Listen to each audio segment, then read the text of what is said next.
C'est une opération inédite depuis le début de l'invasion russe de l'Ukraine. Kiev affirme avoir mené une frappe contre un pétrolier affilié à Moscou en Méditerranée orientale. Selon les autorités ukrainiennes, le navire battant pavillon d'Oman a été visé par des drones aériens à plus de 2000 km des frontières. Ce navire, qui ferait partie de la flotte fantôme russe, utilisée pour contourner les sanctions pétrolières, naviguait au large de la Crète et se rendait de l'Inde au port russe d'Oust-Louga lorsqu'il a été attaqué. Le dirigeant russe Vladimir Poutine a juré qu'il y aurait toujours une réponse à ces attaques, mais affirme que ces frappes ne perturberaient pas l'approvisionnement en pétrole. La chef de l'Agence des Nations Unies pour les réfugiés au Liban a déclaré que la décision des États-Unis de lever les sanctions contre la Syrie encouragerait davantage de réfugiés à rentrer chez eux. Nombre d'entre eux, revenant de pays voisins, sont éligibles à des indemnités de retour en espèces, mais beaucoup reviennent également dans des maisons qui ont été détruites et un marché du travail à l'arrêt. En l'absence d'emploi ou de reconstruction, beaucoup risquent de repartir. L'aide fournie par les organisations internationales a jusqu'à présent été relativement modeste, mais l'Agence des Nations Unies estime que la levée des sanctions pourrait faire une énorme différence. Most of the support provided in areas of return, where refugees have returned to or IDPs have returned to, has actually been by humanitarian organizations like UNHCR and others on the ground. What is needed now is big money in terms of reconstruction and private sector investments in Syria that will create jobs so that people can find a job, have an income that they can use to rebuild their house. L'Agence des Nations Unies rapporte que plus d'1 million de réfugiés et près de 2 millions de Syriens déplacés à l'intérieur du pays sont rentrés chez eux depuis la chute du régime d'Al-Assad en 2024. Les États-Unis ont imposé des sanctions en 2019 pour punir le régime anciennement au pouvoir de violation des droits de l'homme et des crimes de guerre commis pendant la guerre civile.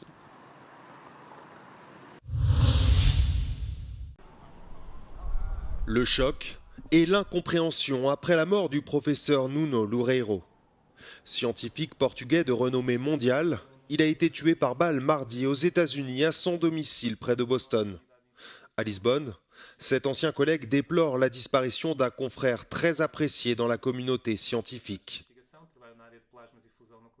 Os contributos que ele deu e que ainda poderia vir a dar, as equações que ficaram por escrever, seriam certamente mais um passo no sentido de podermos eventualmente tornar a fusão nuclear uma realidade, e é uma morte prematura e sem sentido e uma grande perda para a nossa comunidade científica. Physicien spécialiste de la fusion nucléaire, Nuno Loureiro avait 47 ans. Il dirigeait un laboratoire au très prestigieux Massachusetts Institute of Technology. Ses travaux de recherche lui avaient valu plusieurs distinctions. Que tipo de inimigo é que poderia querer fazer, tendo em conta até a natureza da nossa atividade, a investigação que fazemos, porque é a fusão nuclear, mas ainda nem está próximo de uma aplicação comercial, tem como objetivo produzir eletricidade um dia para toda a humanidade. É difícil imaginar em que contexto é que alguém poderia querer fazer mal a uma pessoa que trabalha nessa área. Le principal suspect du meurtre est également l'auteur d'une fusillade meurtrière à l'université Brown. Il s'est donné la mort jeudi.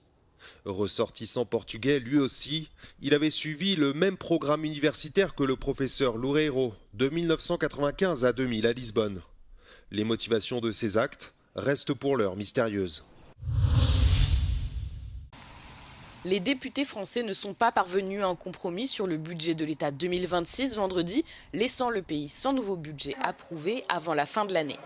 Les divergences entre le Front commun centriste, qui privilégie la réduction des dépenses et des impôts, et les socialistes, qui veulent des budgets plus élevés, se sont avérées insurmontables.